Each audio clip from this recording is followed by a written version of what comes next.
Hello, this is John, and I wanted to talk to you today about how I got into watches. How I got into watches. Customary wristwatch check. I've got the GMT Master 2 black ceramic bezel, green GMT hand with, I've heard other people say that red line sub, so I'm going to say the green line GMT. Anyways, I have been buying and selling coins, and I attend coin shows. I set up at coin shows, and every once in a while there are watch guys there, either repairing watches, selling watches, and they'll have a couple coins here and there. Some jewelers, more so like a jeweler, okay? Some rings, some jewelry, and they'll show up just to kind of get a feeler for the market.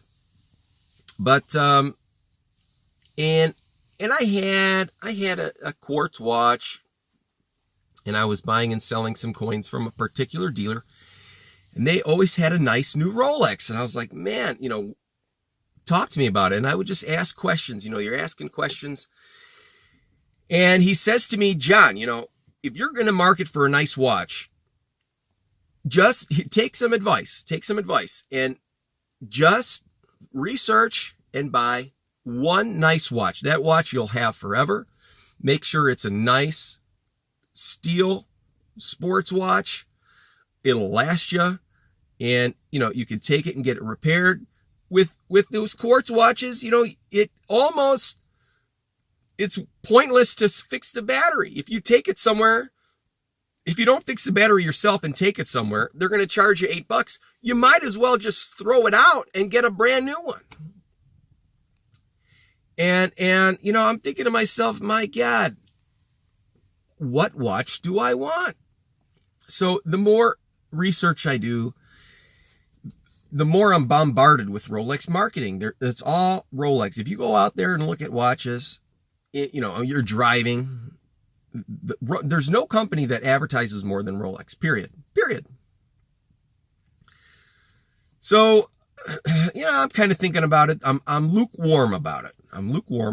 And I go to a coin and jewelry shop, as I normally do, make my rounds. And I said, I just so happen, off the cuff, I said, you got any nice watches? Boom. Wouldn't you know, he just got one in. Box, papers. It even had the plastic bezel protector. When it had all the original links, it was resized. It had the original card with the certificate and the purchaser's name, where he purchased it, the date. It was all there. He says, I just got this in. And man, it's such a nice piece. I was thinking about keeping it for myself, but I'll let you try it on. Now, is that the dealer's a little bit of marketing on that? Maybe. But so I tried it on, and when I opened the watch up, I'm like, man, there's still stickers on here. He's like, it's unbelievable. The stickers on the top of the watch, what you can see, were all removed. But on the inside, they were still there. It was unbelievable. It was as if this person purchased it, wore it just one or two times, wanted to keep everything as original as possible with the intention of just getting rid of it. So, man, I left there. I went to an authorized Rolex dealer. I tried on the same watch. And they pulled out their white gloves, and they're talking to me about this and that, and offering me, an espresso and a bottle of water, and on and on and on. And I said, I just want to try these watches on. Yeah, but I played their game a little bit, and I thanked them. I thanked them maybe 5 or 6 times, shook their hands, and it's a definitely experience going inside an authorized Rolex dealer. So, and I got the price from the AD, and I said, man, the price from the AD, and it's basically the same thing. It's basically the same thing, except, I'm not offered a bottle of water over here. It's basically the same thing. It has all these stickers. It's entirely complete, and the price is right. And a couple days went by, and I said, you know what? I went back. I said, you know what? I'll take it. And he said to me, man, I kind of wanted to keep it. But you know what? For you, let's do it. Let me just make some calls, verify the purchase price and everything. Boom.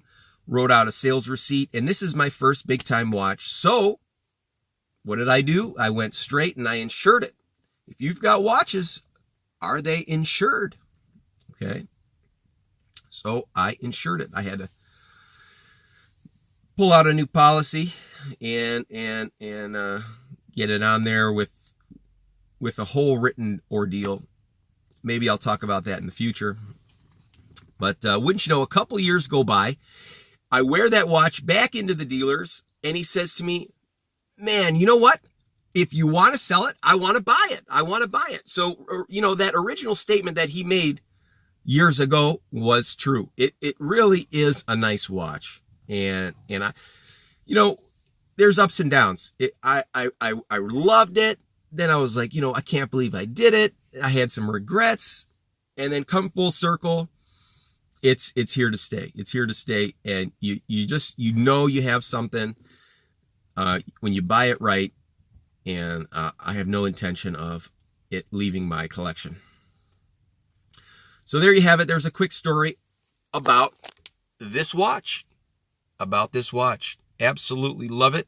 I initially babied it. Man, I babied it. And when I got some little scratches on there, I got scared. Now I bang it up everywhere. Okay. I called and I said, should I get this polished? Should I get this serviced? No, don't do anything unless it needs it. This watch has never been serviced. It's probably more than coming up on 10 years. And I think that's kind of maybe when they recommend it. So maybe I'll do a video about that in the future. But there you have it. There's my story about my Rolex GMT Master 2 Black. Thanks for watching.